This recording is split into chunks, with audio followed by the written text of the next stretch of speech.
Salut, c'est Florian, bienvenue dans cette nouvelle vidéo. Dans cette vidéo, je vais tout faire pour t'aiguiller sur ton choix entre la CMU et la LAMAL. Si tu te renseignes là-dessus, c'est probablement que tu as trouvé un emploi en Suisse ou que tu en cherches un. Peu importe dans quelle situation tu es, félicitations déjà d'avoir fait cette démarche de rechercher un emploi et peut-être même d'en avoir trouvé un.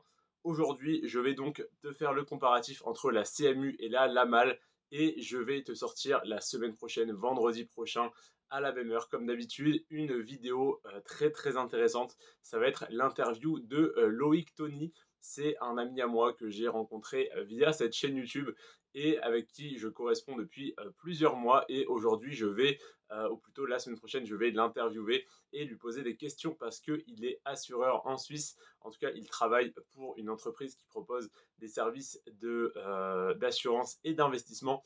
Et donc, il va pouvoir vous proposer des choses très intéressantes en partenariat avec moi-même. Donc, je vais l'interviewer la semaine prochaine. Et quand je dis en partenariat avec moi-même, ce n'est pas un partenariat rémunéré. Je ne touche rien là-dessus. Et je vais simplement vous orienter vers lui quand vous aurez des questions trop pointues sur l'assurance. Et à ce moment-là, il y aura, si jamais vous souscrivez à une assurance par le biais donc de cette personne que je vais vous présenter, j'aurai une rétrocommission sur le placement, mais je n'ai pas de rémunération fixe. Donc c'est simplement moi qui vais vous orienter vers lui si vous avez des questions auxquelles je ne peux pas répondre ou si vous posez des questions sur les complémentaires, sur comment préparer votre retraite et épargner, investir votre argent quand vous travaillez en Suisse. Et donc il va vous proposer plein de choses très intéressantes. Et tout ça, donc on en reparle la semaine prochaine. Aujourd'hui, je vais donc vous faire le comparatif entre la CMU et la LAMAL, qui sont les deux assurances obligatoires. Donc évidemment, vous n'en prenez qu'une, mais c'est soit vous prenez la CMU, soit vous êtes automatiquement affilié à la LAMAL. Donc, vous êtes obligé d'en avoir une des deux quand vous travaillez en Suisse. Et évidemment, ça n'est pas suffisant, il faut une complémentaire. C'est donc de ça qu'on va parler la semaine prochaine. Mais commençons par les bases. Pourquoi choisir entre l'assurance maladie française, donc la CMU, ou la LAMAL, qui est l'assurance suisse? Tout simplement parce que eh bien, dès votre premier jour de travail en Suisse, en tant que frontalier, vous perdez le bénéfice du régime de la sécurité sociale française. Heureusement, en tant que frontalier, on va continuer à être remboursé en partie avec donc une de ces deux assurances pour nos dépenses de santé par soit la CMU, soit la LAMAL. Cependant, l'employeur suisse ne va pas cotiser pour son régime de sécurité sociale. Le frontalier va donc devoir régler ses cotisations à l'assurance maladie, donc soit à l'URSSAF, soit à un assureur suisse, selon l'option choisie. Donc soit la CMU qui est française, soit la LAMAL. Pour faire simple, en France, c'est l'employeur qui cotise et vous ne voyez pas passer le coût de l'assurance maladie parce que c'est la différence en partie entre votre brut et votre net. En Suisse, vous avez une différence entre le brut et le net qui est moins élevée parce que l'employeur suisse ne cotise pas pour vous au niveau de l'assurance maladie. C'est à vous de cotiser soit via la LAMAL, soit via la CMU. Donc ça, c'est simplement pour que vous compreniez pourquoi on doit payer cette assurance. Ensuite, eh bien, la question qui se pose, c'est la LAMAL ou la CMU. Donc ça s'appelle le droit d'option ou le droit à option. Et donc l'Union européenne et la Suisse ont signé l'ALCP, c'est-à-dire l'accord sur la libre circulation des personnes. Cet accord prévoit un droit d'option pour les travailleurs frontaliers. Donc excusez-moi si je baisse les yeux, c'est évidemment pour lire sur mon écran toutes mes notes. En effet, au cours de leurs 3 premiers mois de travail en Suisse, les salariés donc frontaliers vont choisir entre l'assurance maladie CMU frontalier et la LAMAL frontalier. Donc c'est très important de savoir que vous avez 3 mois à partir de la date de signature de votre contrat, et donc de votre date de début de travail en Suisse, pour choisir soit la CMU, soit la LAMAL. Néanmoins, les salariés ne se prononçant pas au cours de cette période vont être automatiquement affiliés à la LAMAL. Donc c'est à vous pendant ces 3 mois de faire le calcul et de déterminer si la CMU est plus intéressante que la LAMAL. Et donc si elle l'est, faites les démarches et affiliez-vous à la CMU. Si elle ne l'est pas, soit vous attendez 3 mois et vous vous affiliez à la LAMAL automatiquement au bout des 3 mois, soit vous faites la demande d'être affilié à la LAMAL immédiatement parce que du coup, si vous ne faites pas de demande, eh bien, pendant les 3 premiers mois de travail en Suisse, eh bien, je ne vous conseille pas de tomber malade parce que vous n'avez plus d'assurance maladie. L'assurance maladie française, comment elle s'appelle déjà? La sécurité sociale ne vous couvre plus. et vous n'êtes pas encore affilié ni à la CMU ni à la LAMAL. Donc vous n'êtes plus couvert tant que vous n'avez pas choisi de régime d'assurance maladie. Donc ça, c'est très important à savoir. Est-il possible de revenir sur son choix entre le régime français et le régime suisse? On entend souvent dire qu'une fois qu'on a choisi la LAMAL ou qu'on a choisi la CMU, c'est un choix définitif jusqu'à la fin de notre carrière, de notre vie, entre guillemets, «professionnelle» en Suisse. Donc le frontalier travaillant en Suisse de manière continue, même s'il change d'employeur, ne peut pas revenir sur le choix effectué. Donc là, tu vas te dire: «Eh bien, c'est totalement vrai». En revanche, si le frontalier subit une période de chômage rémunéré ou travaille en France puis à nouveau en Suisse, il a la possibilité de prendre une option différente. Ça a été mon cas, j'ai travaillé en Suisse, puis j'ai retravaillé simplement 2 semaines en France pour tester un emploi. Pendant le même temps, je percevais le chômage français et là, je retravaillais en Suisse. Donc, j'ai eu le choix entre la CMU et la LAMAL.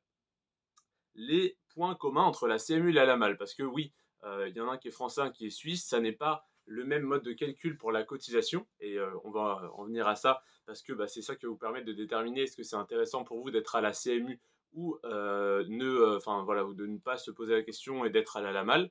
Donc la CMU et la LAMAL pour les frontaliers ont des points communs.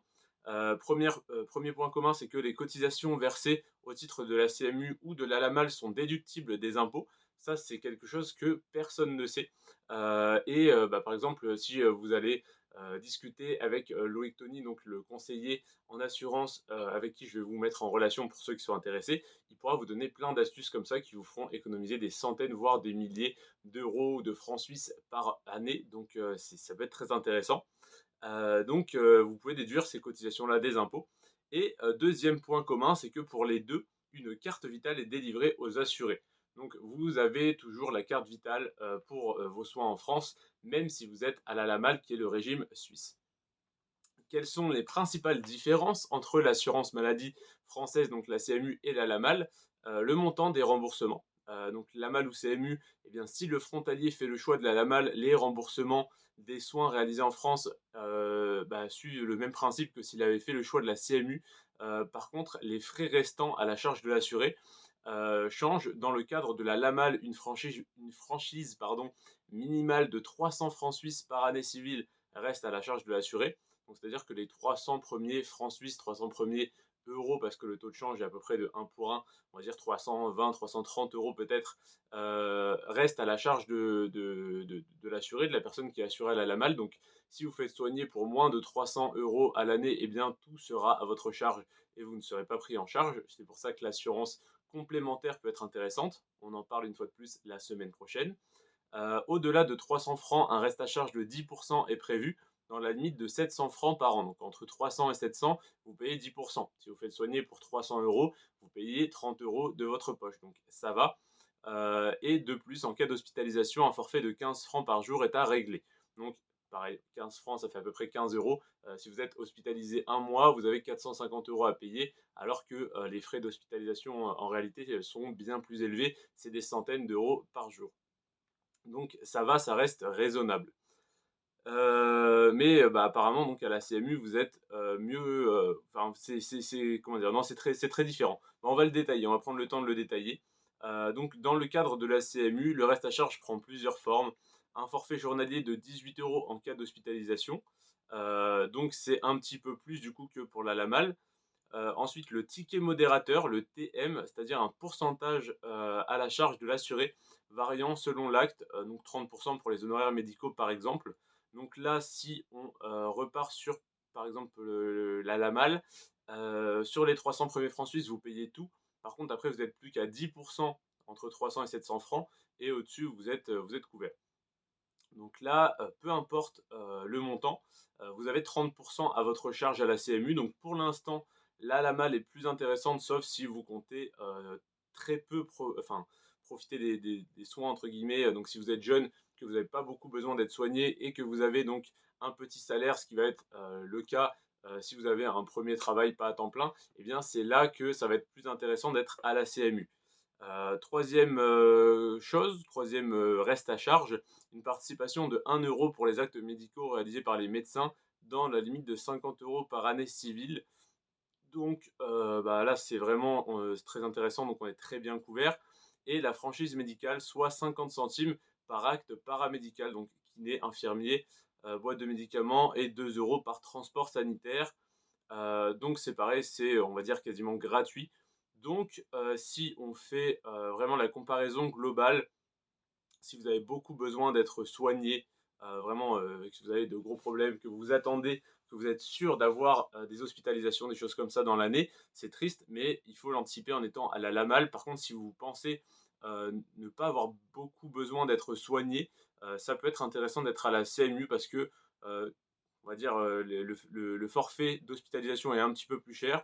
Vous avez toujours 30 des honoraires médicaux à payer, mais pour, tout ce qui va être, voilà, pour, tout le reste entre guillemets, vous avez une participation de 1 € pour les actes médicaux réalisés par les médecins et une franchise de 50 centimes, d'euros par acte paramédical, donc pour kiné et cetera. Donc c'est vraiment très faible, donc si vous avez peu prévu d'être soigné, la CMU peut être plus intéressante. Quelle prise en charge, pardon, pour les arrêts de travail selon, bah, si on est à la LAMAL ou à la CMU? La CMU et la LAMAL n'ont pas vocation à verser une indemnité en cas d'arrêt de travail. Le salarié va en revanche bénéficier de l'assurance perte de revenus de son employeur. Donc, peu importe ce que vous choisissez, vous ne serez pas couvert, sauf, bah, selon les conditions, de, votre contrat, définies donc par votre employeur.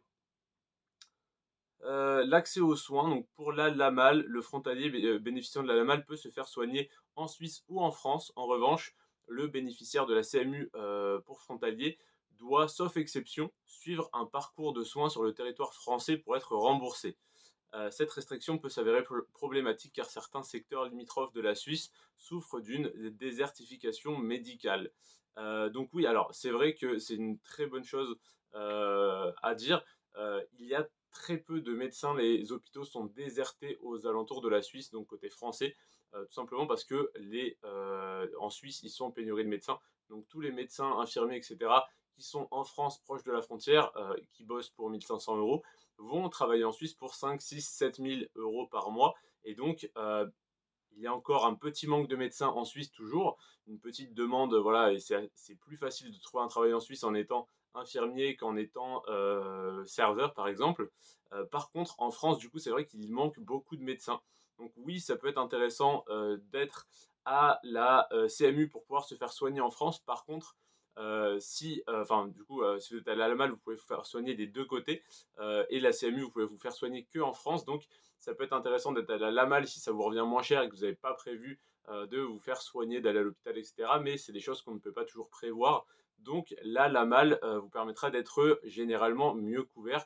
Et si vous arrive quelque chose en Suisse, de pouvoir vous faire soigner en Suisse et de ne pas avoir à attendre de vous faire rapatrier en France. Ensuite, la prise en charge de la famille.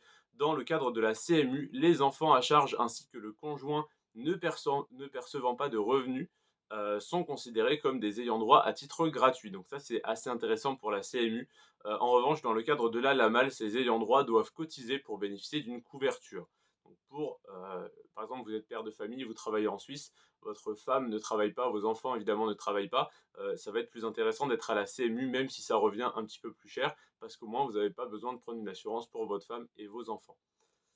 Le coût, évidemment, donc là on va arriver sur la partie qui vous intéresse, le coût, LAMAL ou CMU selon vos finances. Le coût de la CMU pour les frontaliers est proportionnel au revenu fiscal de référence. Donc c'est un taux de 8% sur le revenu fiscal de référence après les abattements. Donc vous faites jouer tous les abattements que vous pouvez avoir et si vous avez eu un salaire par exemple sur les 2 dernières années qui est très faible, en sachant que c'est, basé sur le revenu fiscal de référence N-2. Pour ma part, là, c'est ma deuxième année de travail en Suisse. Je n'ai toujours payé aucune cotisation de CMU parce que j'ai choisi la CMU, étant donné que mes 2 dernières années de revenus fiscaux de référence étaient très faibles. Par contre, l'année prochaine, je vais cotiser à la CMU toujours sur mon revenu fiscal de 2023. Et donc, on sera en 2025, donc N-2. Et mon revenu fiscal de 2023 est plus élevé parce que je travaillais en Suisse déjà en 2023. Donc, c'est intéressant quand même de faire le calcul et de savoir si, est-ce que les 8%, comment dire? est-ce que les 8 donc de cotisation sur le revenu fiscal de référence après abattement, hein, de fait jouer un maximum d'abattement évidemment, sont plus intéressants, que le, forfait suisse et donc dans le cas du régime suisse, donc pour la LAMAL, le coût est calculé en fonction de l'âge du bénéficiaire. Il y a 3 tranches, de calcul, selon votre âge, mais sans tenir compte de ses revenus. Donc ça va être une cotisation fixe qui ne tient pas compte de vos revenus. Donc si vous avez de très gros revenus, c'est très souvent plus intéressant d'être à la LAMAL. De très gros revenus, évidemment, suisses, hein, pas des très gros revenus pour un Français. Si vous êtes à 3 000 francs suisses par mois, la CMU sera beaucoup plus intéressante. Donc le prix de la LAMAL va ainsi de 38,10 francs suisses pour un enfant à 153,10 francs suisses pour un adulte. C'est des chiffres qui sont plus à jour. Le prix de la LAMAL vient d'exploser, mais je ne vais pas vous expliquer tout ça. Je vous renvoie à mon avant-dernière vidéo, il me semble, donc d'il y a 2 semaines. N'hésitez pas à aller la voir, elle est très complète et je vous explique en détail pourquoi le prix de la LAMAL vient d'exploser. Et donc, je vous ai refait le calcul de combien il faut gagner au minimum pour que ce soit intéressant d'être à la LAMAL, et sinon en dessous de quel seuil il faut être financièrement pour être à la CMU et que ce soit plus intéressant. J'espère que j'ai été clair. Point d'attention, le revenu fiscal de référence français prend en compte tous les revenus déclarés, également les revenus locatifs, les revenus d'assurance vie, etc. et pas uniquement le salaire versé en Suisse. La répercussion d'une hausse des revenus. Donc pour la LAMAL, dans le cadre de la LAMAL, une hausse des revenus, donc une augmentation de salaire, héritage, loyer perçu, n'a pas d'impact sur le niveau des cotisations. Comme je vous le disais, c'est une cotisation fixe, peu importe vos revenus.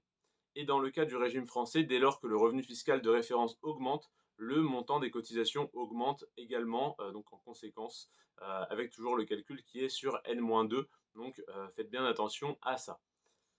CMU ou LAMAL, l'intérêt d'une bonne complémentaire santé. Donc ça rejoint ce que je vous disais au début de la vidéo et c'est très bien que j'ouvre là-dessus en fin de vidéo. Donc pour vous dire de vous abonner et de mettre la cloche pour les notifications parce que vraiment la vidéo que je vous sors la semaine prochaine est une vidéo d'une très grande valeur avec un invité de qualité. Donc je vous remercierai de vous abonner et c'est vraiment pour vous hein, que je le fais. Je vais vous présenter cette personne qui va pouvoir tout vous expliquer. Mais pour faire simple et pour vous mettre une petite graine dans le cerveau sur ce sujet, est-ce qu'il faut prendre une complémentaire santé? La réponse est évidemment oui.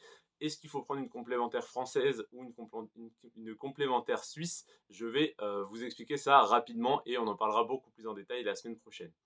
Donc, une complémentaire santé française. Si vous avez opté pour la CMU, donc l'option française, vous pouvez choisir une complémentaire santé et solidaire et ainsi bénéficier d'une prise en charge intégrale de, par exemple, certaines lunettes, certaines prothèses dentaires et prothèses auditives. Donc, si vous pensez avoir besoin de plus de soins et si vous voulez, par exemple, avoir une meilleure couverture, parce que comme on disait pour la CMU, le ticket modérateur TM, c'est-à-dire un pourcentage à la charge de l'assuré variant selon l'acte. Par exemple, 30% pour les honoraires médicaux. Donc, si vous voulez être couvert pour par exemple ces 30% quand vous allez chez le médecin, eh bien, il faut une complémentaire. Après, le calcul est vite fait. Combien vous payez votre complémentaire, combien ça vous permet d'économiser sur les frais médicaux, en sachant que tout ça sera évidemment déductible du revenu fiscal de référence.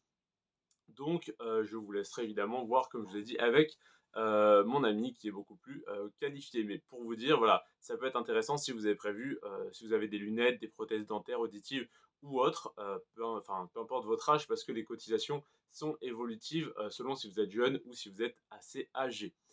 Et pour la complémentaire santé suisse, eh bien en Suisse, un questionnaire médical est à compléter lors de la souscription d'une complémentaire santé. Vous vous exposez donc à une surprime, donc à payer plus cher, voire à un refus d'assurance si jamais ils estiment que vous allez leur coûter trop cher. Donc dans ce cas-là, si vous avez besoin d'une complémentaire, la CMU est à privilégier. Après, je ne suis pas assez compétent pour vous en dire plus, donc on verra ça la semaine prochaine et une complémentaire santé spécifique pour les travailleurs frontaliers et donc l'option idéale. En effet, cette complémentaire va vous rembourser aussi bien pour les soins effectués en France que pour ceux effectués en Suisse. Donc j'imagine que c'est un coût supplémentaire, mais comme d'habitude, si vous êtes comme moi et c'est une bonne chose et que vous réfléchissez en chiffres, eh bien vous allez faire le calcul de combien vous payez votre cotisation et combien ça va vous faire économiser, que ça soit sur vos impôts, que ça soit sur vos soins évidemment parce que c'est le but, et même de combien ça va vous faire gagner en sérénité parce que c'est important de se dire,